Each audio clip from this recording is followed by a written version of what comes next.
Hello YouTube people, it's your boy T Sheezy, Todd Crusader, coming back at you one more time.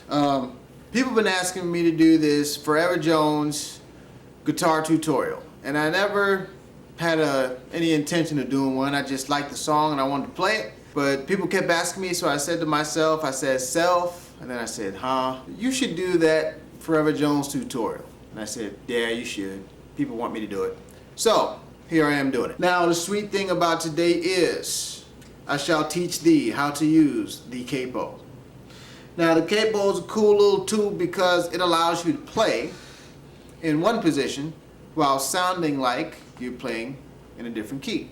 So for example, if you play in the key of D and you like playing in the key of D and you know how to play in the key of D well, then if you want to play in the key of E flat, which is just a half step up, you put your capo on the first fret, and now D sounds like E flat. Magic, huh? No, not really magic, just physics. But I digress. Let's get into the chords. Any more questions about capos? Lots of different ways to use a capo. Just know that what they do is transpose the way your chords sound, and just makes it easier to play in different keys. So this song is in E flat, henceforth I use the capo on the first fret and play in the D position. Alright, so the first chord is a D over, well, it's a D shape, excuse me, it's actually an E flat. I'm going to be talking as if I'm playing in D, but you know that I got it transposed by the capo, so you do the math in your head.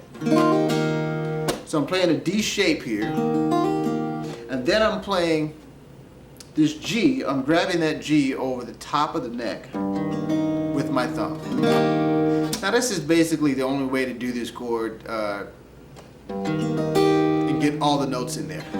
There's some other ways you can kind of substitute, but it doesn't sound quite the same.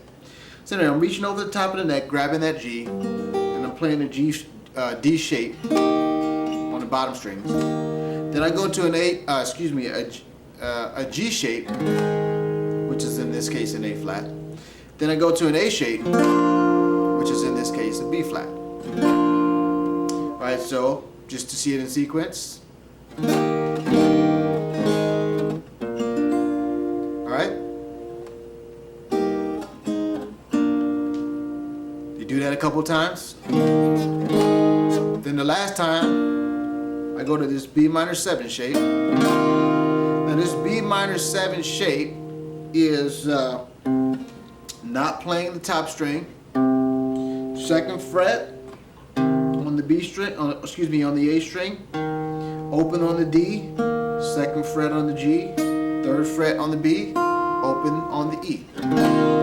That's an open B-7 shape. Okay? So it goes A shape, B-7 shape, then an E-7 shape, and actually I'm adding a little something there by keeping my finger on that E string right there, just like where I had it in the G position. So I keep that pinky down. It just gives that extra something. But this is an E-7. And then back to the B-7 shape. So just to play it in sequence, then I got this B-7 shape, but I'm going a half step down. Okay? And really what that chord is, it's actually a diminished chord. Even though I got this B-7 shape, it works. Because all I'm doing is plucking on the A, the G, and the B strings. All I'm doing is plucking. Then back to the B-7 shape. Still B-7 shape, but back in the B-7 position on the second fret.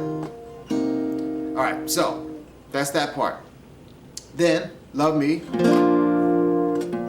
the A shape to the B-7 shape to the G shape. They do that several times through. He wants it all today, he wants it all today. That's pretty much it. That's really all the chord shapes for this whole song. Now, if you haven't heard me play the song or seen me play the song in sequence, go watch the other video. The audio and video is not all that great, but it's good nonetheless. You see my daughter in the background fiddling around. Say hi to the camera. No. Okay, excuse me. Now you got all the people looking at you, not looking at me. All right. So, anyway, that's life. I do have a daughter. What do you say? All right, so I'll tell you one little tidbit here that I also do when I'm playing. All right, so if you notice while I played on the video, I did this little motif here.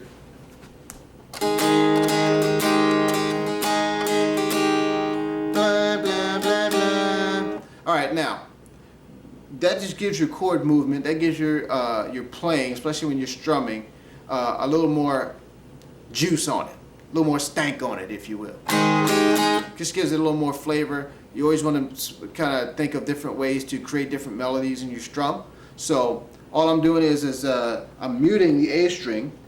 Normally when you play a G, you'd be playing that B string on the 2nd fret, right? But I just mute the A string, take that finger off, that index finger, and that frees it up to create that melody. And I alternate between the two melodies by lifting my pinky and putting down my pinky. So that's just a little something for you.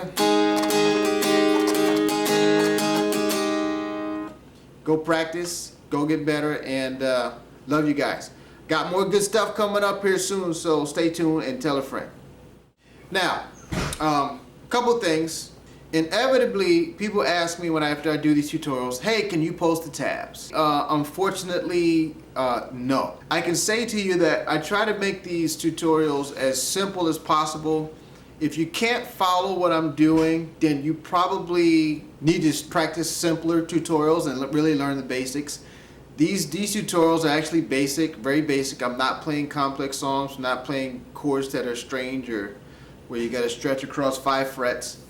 So if you can't follow what I'm doing as I'm calling out the chords, like for example, if you don't know what I mean when I say a B minor 7, then you should take the time and have the pride as a musician and have the pride in your craft to go find out what a B minor 7 is, or an A major 7, or it's very simple to find information on the internet about what these chords are and how to play them. I'm actually showing you how to play them. So tabs, no. There's my rant.